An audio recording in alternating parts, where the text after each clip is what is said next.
Καλησπέρα σε όλους, Σπύρος από Game Texters εδώ. Ναι, τα PC Build επέστρεψαν. Στο σημερινό βίντεο λοιπόν δεν θα φτιάξουμε ούτε κάποιο gaming PC ούτε κάποιο πολύ δυνατό μηχάνημα σαν αυτό που έχω εδώ πέρα, για το οποίο δυστυχώς δεν θα δείτε βίντεο, αλλά θα φτιάξουμε έναν υπολογιστή για πολύ βαριές δουλειές γραφείου. Ο συγκεκριμένος υπολογιστής φτιάχτηκε με γνώμονα την μακροζωία, δηλαδή να κρατήσει αρκετά χρόνια έτσι ώστε να μπορεί να εκτελεί δουλειές γραφείου για αρκετό καιρό. Έτσι, κάποιες επιλογές θα πείτε αυτή τη στιγμή πως είναι overkill για αυτή τη δουλειά, αλλά στο μέλλον θα κρατήσουν πολύ περισσότερο. Επίσης, το συγκεκριμένο μηχάνημα με πολύ μικρές αλλαγές μπορεί να γίνει ένα αξιοπρεπέστατο gaming σύστημα. Έτσι όπως το έχω μπροστά μου, είναι ικανό να κάνει οποιαδήποτε δουλειά γραφείου υπάρχει, καθώς και να παίξει κάποια light παιχνιδάκια στην περίπτωση που το θέλετε. Θα το χτίσουμε, καθώς και θα σας λέω πώς μπορείτε να το μετατρέψετε σε gaming άμα θέλετε, ή τι αλλαγές μπορείτε να κάνετε στα ίδια λεφτά. Αυτός ο υπολογιστής θα κοστίζει κάπου στα 330 με 350 ευρώ, άμα τον θέλεις άμεσα διαθέσιμο. Τώρα, εγώ κουτί δεν πήρα στη συγκεκριμένη περίπτωση για το άτομο το οποίο θα φτιάξουμε τον υπολογιστή, διότι είχε ήδη ένα παλιό, αλλά εσείς μπορείτε να πάρετε για να κρατήσετε το budget στα ίδια πλαίσια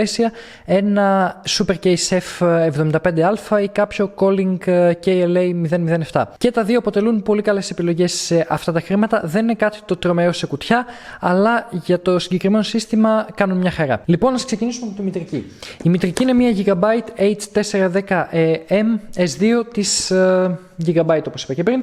Υποστηρίζει επεξεργαστές με 1200 chipset, υποστηρίζει RAM μέχρι τα 2600 MHz, υποστηρίζει έναν M2, υποστηρίζει 4 σκληρούς δίσκους και γενικότερα ό,τι θα χρειαστεί σε αυτό το εύρος τιμής. Το πολύ θετικό εδώ είναι ότι υποστηρίζει και VGA θύρα, οπότε παλιότερες οθόνες που υπάρχουν σε αρκετά γραφεία μπορούν να αξιοποιήσουν και αυτή τη μητρική. Ή μάλλον το ανάποδο, η μητρική να αξιοποιήσει αυτές τις οθόνες. Η συγκεκριμένη μητρική έχει ικανοποιητικά VRM για το κόστος της, μπορεί να σηκώσει έναν i3 και έναν i5, παραπάνω εννοείται δεν πας, και είναι μια χαρά για το σύστημά μας. Ο γνωστός Patriot Burst. Ο Patriot Burst λοιπόν είναι ο SSD του συστήματός μας, ναι, στα 120 GB, διότι θα τρέχει μόνο τις εφαρμογές που χρειάζεται. Όλα τα υπόλοιπα αρχεία θα αποθηκεύονται εδώ. Για δίσκο αποθήκευση αρχείων διαλέξαμε ένα του 1 TB Western Digital Blue. Η συγκεκριμένη σειρά έχει πάρα πολύ καλά αποτελέσματα και δεν έχει τόσα πολλά fails σε δίσκους, οπότε αυτοί οι δύο συνδυασμοί θα μας κάνουν ένα πολύ καλό τελικό αποτέλεσμα για τη δουλειά που το θέλουμε. Εδώ θα έχεις τα προγράμματά σου για να τα τρέχεις γρήγορα και να μπουτάρεις εύκολα, και εδώ θα έχεις όλα τα υπόλοιπα αρχεία που χρειάζεσαι, όπως είναι για παράδειγμα τα εγγραφά σου ή κάποια άλλα αρχεία που έχεις στο γραφείο σου ή στη δουλειά σου. Το επόμενο κομμάτι του συστήματός μας είναι ο επεξεργαστής. Ο επεξεργαστής αυτός είναι ο i3 10100. Ο συγκεκριμένος επεξεργαστής έχει 4 πυρήνες και 8 threads, πράγμα που τον κάνουν υπερ-ικανοποιητικό για τη δουλειά που το θέλουμε, έως και overkill, μιας και θα μπορούμε να κάνουμε αρκετά καλό multitasking και να τρέχουμε ό,τι εφαρμογές θέλουμε. Το base clock του είναι στα 3,6 GHz και το boost του φτάνει τα 4,2. Είναι socket 1200 όπως είναι και η μητρική. Έχει αρκετές επιλογές αναβάθμισης, όπως έναν i5 10400F, 10500, ανάλογα με το τι θέλεις να κάνεις στο μέλλον. Αν και οι 4 πυρήνες και τα 8 threads που έχουν μπορούν να καλύψουν μέχρι και σε gaming με μια σωστή κάρτα γραφικών. Ο συγκεκριμένος έχει ενσωματωμένα γραφικά Intel UHD 630. Τα συγκεκριμένα δεν είναι κάτι το τρομερό. Ναι, μεν θα μας καλύψουν μια χαρά για output έως και 4K, αλλά μην φανταστείτε ότι μπορούμε να παίξουμε ένα καλό παιχνίδι με τα συγκεκριμένα. Ναι, μεν για light gaming, π.χ. LOL και κανένα CSGO, Minecraft και τέτοια θα μας βγάλει δουλειά, αλλά εάν πάμε να κάνουμε οτιδήποτε παραπάνω θα τα βρει δύσκολα. Δεν συγκρίνεται με καμία Vega που έχουν ενσωματωμένη Ryzen, αλλά αυτή τη στιγμή για να πάρεις Ryzen με ενσωματωμένα γραφικά, λόγω της διαθεσιμότητας, πρέπει και να περιμένεις και να τον πληρώσεις σε πολλά χρήματα, οπότε ο συγκεκριμένος αποτελεί μια πάρα πολύ καλή επιλογή. Ειδικά για τη δουλειά που το θέλουμε που δεν έχει gaming μέσα, είναι μια χαρά. Και multitasking μπορούμε να κάνουμε και να συνδέσουμε και δύο οθόνες πάνω του, οπότε είμαστε μια χαρά. Για RAM έχουμε ένα στικάκι στα 8 GB της G-Skill στα 3000 MHz. Το συγκεκριμένο λοιπόν, ναι, είναι στα 3000, αλλά θα τρέχει στα 266 λόγω του H410 chipset, δεν μας χαλάει και πολύ, και είναι μόνο 8 GB. Γιατί 8 GB και γιατί ένα στικάκι? Είναι πολύ απλό λοιπόν. Εάν ο ιδιοκτήτης αυτού του build θελήσει να το αναβαθμίσει σε κάτι καλύτερο στο μέλλον, δεν θα χρειαστεί ούτε να πουλήσει τις RAM του ούτε τίποτα. Θα πάει, θα αγοράσει άλλη μια ίδια και θα έχει dual channels στα 16 GB, πράγμα που είναι πάρα πολύ καλό. Για δουλειές γραφείου και απλό browsing, τα 8 GB αυτή τη στιγμή είναι υπέρ αρκετά και δεν θα έχει κανένα θέμα. Και ναι, το γνωρίζω πως αν είχαμε dual channel θα μπορούσαμε να τρέξουμε καλύτερα κάποια παιχνίδια με την κάρτα γραφικών, αλλά όπως έχω πει πολλές φορές σε αυτό το βίντεο, δεν είναι αυτός ο στόχος του. Οπότε, άμα θέλεις, βάζεις άλλη μία και είσαι μια χαρά. Τώρα, για τροφοδοτικό έχουμε το Cooler Master MWE Bronze 550W V2. Το συγκεκριμένο τροφοδοτικό λοιπόν είναι υπεραρκετό για το σύστημά μας. Μπορεί να σηκώσει και αρκετές αναβαθμίσεις στο μέλλον, έτσι ώστε να γίνει ένα gaming μηχάνημα. Οπότε το πήραμε γιατί μπορεί το άτομο στο μέλλον να κάνει την αναβάθμιση και να θέλει να παίζει και παιχνίδια.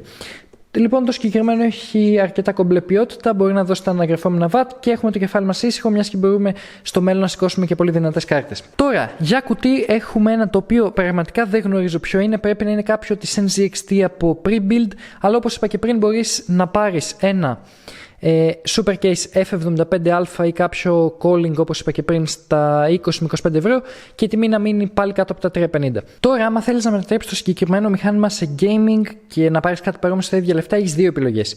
Η μία, να πάρεις κάποιο PC με τα ενσωματωμένα γραφικά του Ryzen 5 3400G ή 2400G, όποιον βρεις διαθέσιμο, ή να το πάρεις έτσι όπως είναι και σε άγνωστο καιρό, όταν πέσουν οι τιμές των καρτών γραφικών, πράγμα που δεν βλέπω να γίνει στα σύντομα λόγω της κατάστασης που επικρατεί, βάζει μια κάρτα γραφικών πάνω, μια 1650 Super, μια 1660, μια 2060 μπορείς να βάλεις πάνω και να είσαι μια χαρά και να παίζεις τα πάντα από παιχνίδια. Οπότε πάμε να ξεκινήσουμε το build. Λοιπόν, πάμε τώρα να ξεκινήσουμε να σχολιάζουμε τη διαδικασία. Έχω ήδη τραβήξει τα πλάνα από εκεί με σκοπό να μπορώ να σας τα δείχνω μετά και να λέω τι αλλαγές θα κάνουμε αν θέλουμε να το κάνουμε gaming και κάποιες μικρές συμβουλές στη συναρμολόγηση. Λοιπόν, πάμε να ξεκινήσουμε. Το πρώτο πράγμα που έχουμε να κάνουμε είναι να βρούμε τη μητρική μας, να τη βγάλουμε από το κουτί της και να βγάλουμε και τα παρελκόμενα τα οποία χρειαζόμαστε. Από τη συσκευασία θα χρειαστούμε τα SATA καλώδια και το backplate. Αφού το κάνουμε αυτό, κλείνουμε το κουτί της μητρικής και το χρησιμοποιούμε σαν test bench. Μόλις ανοίξουμε τη μητρική, θα σηκώσουμε το CPU bracket, θα βγάλουμε τον CPU από την συσκευασία του και στη συνέχεια, σηκώνοντας το bracket, μας δίνει τη δυνατότητα να ανοίξουμε το καπάκι του CPU. Τοποθετούμε τον επεξεργαστή. Για να το κάνουμε αυτό, κοιτάμε που είναι οι σωστές εγκοπές πάνω στη μητρική και πάνω στον επεξεργαστή. Τα βλέπουμε που είναι αυτά και τοποθετούμε το CPU. Μόλις γίνει αυτό, ξανακατεβάζουμε το καπάκι και κλείνουμε το bracket. Μόλις κλείσουμε το bracket, θα πεταχτεί αυτό το μαύρο καπάκι που έχει από πάνω, οπότε έτσι καταλαβαίνουμε ότι ο επεξεργαστής έχει μπει στη θέση του μια χαρά. Αφού το κάνουμε αυτό, θα πάμε να εγκαταστήσουμε την RAM. Για RAM, όπως είπα και πριν, έχουμε μία 8 της G-Skill. Εδώ προσοχή. Εάν θέλεις να κάνεις σύστημα gaming, αντί για 8GB που έχω εδώ, βάζεις άλλη μία, οπότε πας στα 16GB σύνολο και συνεχίζεις. Λοιπόν, κοιτάμε που είναι η σωστή εγκοπή και πάμε πάνω στη μητρική, ανοίγουμε το bracket, το slot όπως θέλετε πείτε το, και την κουμπώνουμε. Μόλις κάνει το χαρακτηριστικό κλακ, έχει μπει στη θέση της. Εδώ δεν παίζει τόσο σημασία σε ποια θέση θα το βάλουμε. Στην πλατφόρμα της AMD πρέπει πάντα να ξεκινάμε από το δεύτερο slot και μετά να γεμίζουμε σταδιακά στο πρώτο. Μετά σειρά έχει η εγκατάσταση του CPU cooler. Ανάλογα ποιο έχουμε, ακολουθούμε και την αντίστοιχη μέθοδο. Εδώ, επειδή έχουμε το stock της Intel, κοιτάμε τα ποδαράκια να είναι όλα ανοιχτά. Πάμε μετά, κουμπάμε πάνω στις 4 υποδοχές που έχει και το πιέζουμε έτσι ώστε να μπει στη θέση του μια χαρά. Τώρα, αφού έχει γίνει αυτό, θα χρειαστεί να συνδέσουμε και το CPU fan. Το CPU fan λοιπόν είναι αυτό το ή τρίπινο ή τετράπινο ανάλογα με την ψύχτρια που έχετε και μπαίνει συνήθως στο πάνω μέρος της μητρικής σε μια θύρα που λέγεται CPU fan. Ανάλογα με το τι μητρική έχετε, μπορεί να έχει CPU fan 1, 2, 3, ανάλογα με το πόσες δυνατότητες έχει. Αφού το τοποθετήσουμε αυτό, κάνουμε και ένα μικρό cable management για να μην μας ενοχλεί αυτό το καλώδιο. Και έτσι έχουμε τελειώσει από το combo CPU, motherboard και RAM.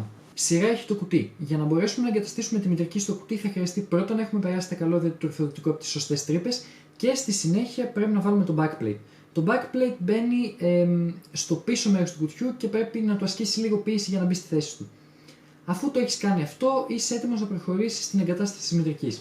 Τώρα, όπως είπα και πριν, αυτό το κουτί έχει μέσα ένα παλιό τροφοδοτικό. Θα το βγάλω στη συνέχεια και θα το εγκαταστήσω με το Cooler Master που έδειξα στην αρχή. Αλλά πριν το κάνω αυτό, πάω να εγκαταστήσω το σκληρό δίσκο. Για να εγκαταστήσω το σκληρό δίσκο, λοιπόν, πηγαίνεις και τον συρταρώνεις στην ειδική υποδοχή που έχει.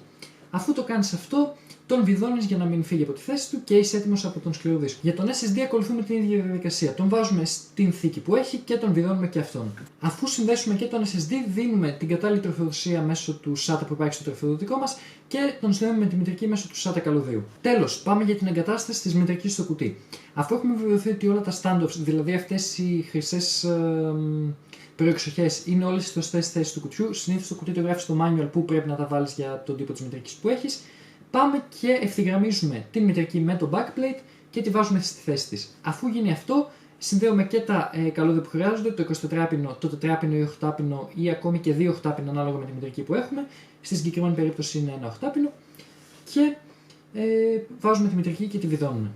Αυτή τη διαδικασία γενικά την έχετε δει πολλές φορές. Αυτό το βίντεο δεν είναι τόσο build guide, απλά σας δείχνω πώς έφτιαξα αυτόν τον υπολογιστή. Αν θέλετε ένα build guide, εδώ πάνω αυτή τη στιγμή υπάρχει ένα από τα εξηγώ αναλυτικά. Και αφού συνδέσουμε όλα τα καλώδια, πάμε και συνδέουμε και τα front panel. Για το που μπαίνουν τα front panel μπορείς να μάθεις τα πάντα αν ανοίξεις το manual της μητρικής σου. Συνήθως θα γράφει πάνω η μητρική και πρέπει να βάλεις τα κουμπιά του power, του reset και τα LED από τους σκληρούς δίσκους.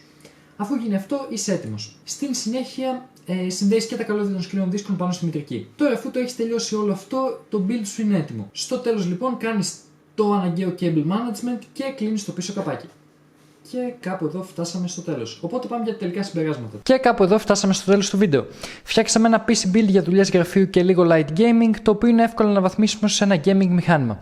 Εάν σου άρεσε το βίντεο και έμαθες κάτι από αυτό, κάνε ένα like για να μου δείξεις ότι σου άρεσε, κάνε ένα subscribe για ενημέρωση για όλα τα νέα βίντεο που βγαίνουν στο κανάλι και άμα το θες μπορείς να κάνεις και ένα share γιατί με βοηθάει αρκετά στο να μεγαλώσει ένα κανάλι και να μπορώ να κάνω και άλλα τέτοια πράγματα.